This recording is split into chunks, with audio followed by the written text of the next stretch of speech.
Panlima, be faithful in the small things. God promote those who are faithful in a little. So, ibig sabihin, matapat sa maliit na bagay, tinataguyod ng Diyos ang mga tapat sa kaunti. So, kaya nga, ito yung sinasabi, destiny is built daily, not instantly. So, ang tadhana ay binubuo araw-araw, hindi kakaagad.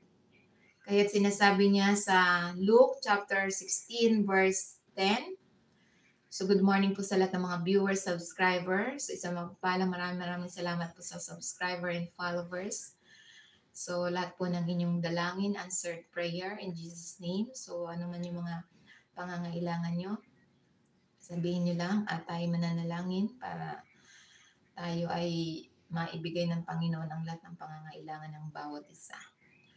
So, sinasabi sa Luke chapter 16 verse 10, whoever is faithful with very little will also be faithful with much.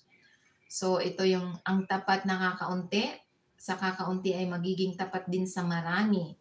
Promotion begins with small assignments. So, God watches how to handle ordinary tasks before